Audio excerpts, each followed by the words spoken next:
ফারজানা করিম বলছি পর্তুগালের আমার বাসা থেকে। তো আমি আজকে বের হচ্ছি। আমার বাসাটা হচ্ছে একদম ট্যুরিস্ট স্পটের সাথে। তো কি ওরা আয়োজন করেছে এটা দেখার জন্য বের হচ্ছি। এই হচ্ছে আমার নেইবার্স, যারা প্রতিবেশীরা। আজকে 8 ডিসেম্বর। তো পুরো ডিসেম্বর জুড়েই অ্যাকচুয়ালি পর্তুগিজরা ক্রিসমাস পালন করে এবং বাসা থেকে বারবারই শোনা যাচ্ছে যে প্রতিবেশীরা এরকম ফুল লাগিয়ে রেখেছে। বারবারই শোনা যাচ্ছে যে জিঙ্গল বেল গান।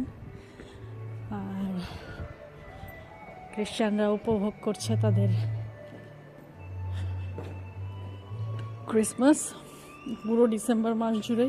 তো এই হচ্ছে, আমি দেখাচ্ছি যে এইটা হচ্ছে টুরিস্ট স্পট এবং ঠিক এই টুরিস্ট স্পটের পাশেই হচ্ছে আমার বাসাটা।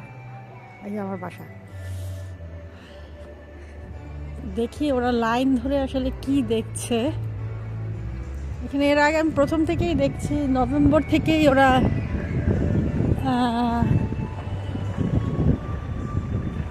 বিভিন্ন ধরনের স্টল দিচ্ছে, সাজাচ্ছে। আমাকে একবার নক করেছিল তুমি স্টল দিবা কিনা। তো আমি আসলে এই সমস্ত স্টলও বুঝি না, এইগুলো বোঝার উপায় নাই আমার তো আর আসলে এই সেক্টর না। হ্যাঁ, ট্যুরিজম সেক্টর ঠিক আছে, বাট এভাবে দোকান নিয়ে সারাদিন বসে থাকার মতন আসলে উপায় নাই আমার। এরা সবাই লাইন ধরে দেখছে, কি দেখছে সেটাই বুঝতেছে না। সম্ভবত এগুলোই দেখছে।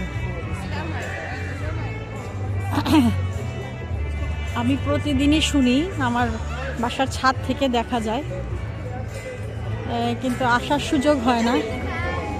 এখন সুপার মার্কেট যাচ্ছি কিছু জিনিস কিনতে, তাই আর কি বেরোলাম। বাইরে ঠান্ডা আছে।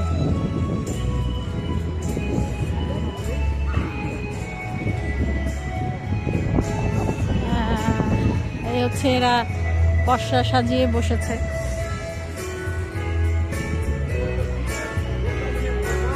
সুন্দর সাজিয়েছে ক্রিসমাস উপলক্ষে। ছোট ছোট ওই যে ওদের নাম লিখে রেখেছে।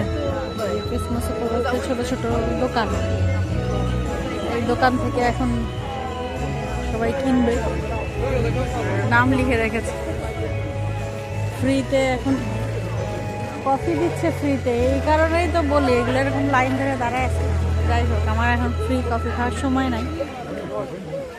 এই হচ্ছে তারা দোকান দিয়েছে খুব সুন্দর করে, ছোট ছোট করে, খুব সুন্দর লাগছে আসলে। তো এই যে মেজরি উড পাপি,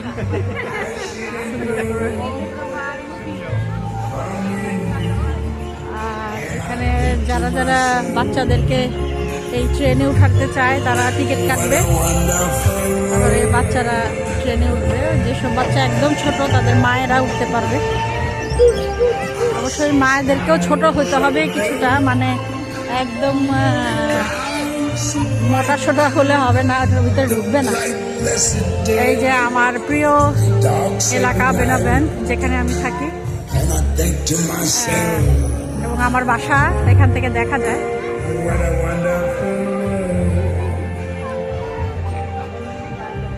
এনবিওর সিস্টেম আছে, যারা কিনতেছে কি কি জিনিসপত্র আছে। এরা সবাই আমার প্রতিবেশী, যদিও আমি এদেরকে তেমন বেশি একটা দেখি নাই, কিন্তু এখানে সব জড়ো হয়েছে একসাথে। সবচেয়ে বড় সমস্যা হচ্ছে এরা ইংলিশ বলতে পারে না। না, এটা হয়তো ওদের সমস্যা না, আর সমস্যা হচ্ছে আমি পর্তুগিজ বলতে পারি না। তো যার কারণে ওদের সাথে আমার কমিউনিকেশন অত ভালোভাবে হয় না।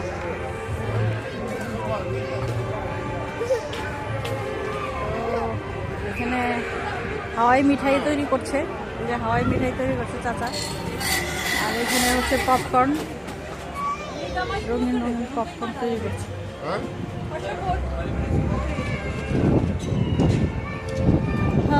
আমি তাহলে যাই এখন সুপার মার্কেটের উদ্দেশ্যে। তার আগে এটা একটু দেখিয়ে নেই, ট্যুরিজমো বেনাবান্ত, এটা খুব সুন্দর।